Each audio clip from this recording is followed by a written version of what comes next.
crew Unity, but I am also a teacher for the Bromley dance, or the Bromley Borough. 2 years ago, my crew, we went to Brussels to perform over there. That was a very, very good trip. We've been to a lot of places, but we always think about Brussels and we watch that all the time. I think it's one of our best sets that we've done. It was hard, I think, because we always have a little joke about it, because when we went there and we was in the wings waiting ready to go on, and the compere said, and now we have Unity, it was like nobody, because no one knew who he was. So it's like, as soon as I heard that, that made my brain go like that. Oh my God! What happened? Okay, now I gotta make them like me. Yes. You know what I mean? Yes. You will like me by the end of this. I thought it was really good as well, because we got to watch a lot of the other performances from the other countries that were there, and it's always, as a dancer, you watch and you get inspired from other things, and you grow as dancers. I grew as a dancer myself when you get to share and communicate with different people.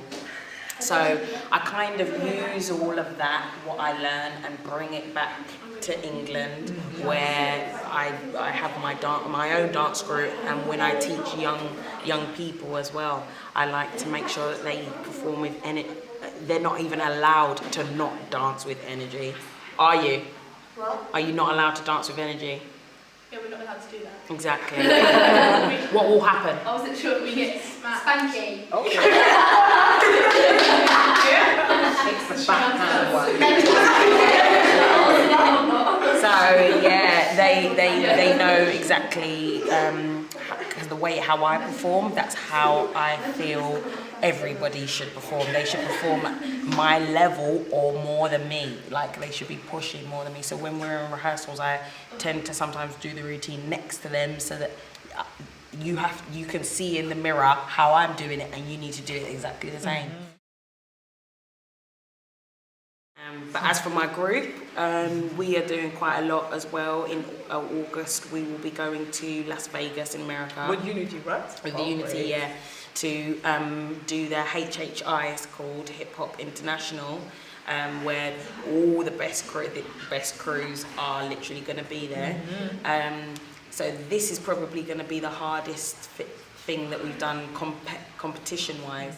So at the moment, we're training ridiculously hard for that. So it's been a bit mad juggling those rehearsals with teaching, my normal teaching for young kids, but I've scheduled it quite well. I've managed to fit and cram everything in. But yeah, that's the main thing we've been rehearsing for. Then we come back and we get to go to India to... This is a program? Oh, yeah. Can you say, this is your job? Yes. You earn money with that? Yeah. Your only job? Yeah. You don't do something side to... Oh, boy. No. And this is hard, this is difficult, or? It is. When you first start out, it's very hard to sustain yourself financially, because, as you know, dancers don't get a grand amount, but you kind of have to work your name up in all aspects, not just being able to be a good teacher, but you have to be reliable, responsible, punctual, all those things where people feel that they can rely on you all the time. So this is a real job. Real job. And when I went to school, my mum and my dad actually both was like, it's not a real job, don't do it, be a lawyer, doctor, the same story that all parents say. Everywhere. So I kind of really had to push to make sure that they knew that I could do both. Do you know what I mean? Like, so in a way I kind of had to sacrifice some other things. So like my social life wasn't as amazing as other people's probably was. But I'm known for a long time for a young person that I want to be a dance instructor. That's what I want to do with my life. So to make it happen, I need to do the following things. So I've gone all the way. I went all the way through school. I got really good GCSEs. I went all the way through college, A's and B's in college. Went all the way through uni, 2-1, got everything done and dusted under the carpet. And I'm still dancing. So it's kind of like when you're having that conversation with your mum and your dad, and you're like, okay, so what are you saying now? Because I've done everything that you told me to do, and I'm still dancing. Work.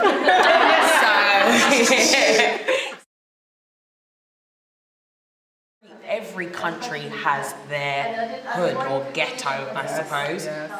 And when b.supreme, a company like this, is going into those kind of communities and they're doing things and they're giving young women that alternatively they would be going into wrong gangs or they would be involved in things that they don't need to be involved in, it's kind of like it makes you have a sense of worth, like what you're doing is correct and you're straying them the right way. Even me, myself, I could have gone the wrong way because when I was young, I knew people that are roadman and they're now, some of them in prison, some of them are passed away through different violent things, and you see and you grow up with a lot of things, but dance, it keeps you focused, it keeps you in the street. You haven't got time to do naughty things because you've got rehearsals, because you've got a show. So your ass better be at rehearsals, and that is it. Literally,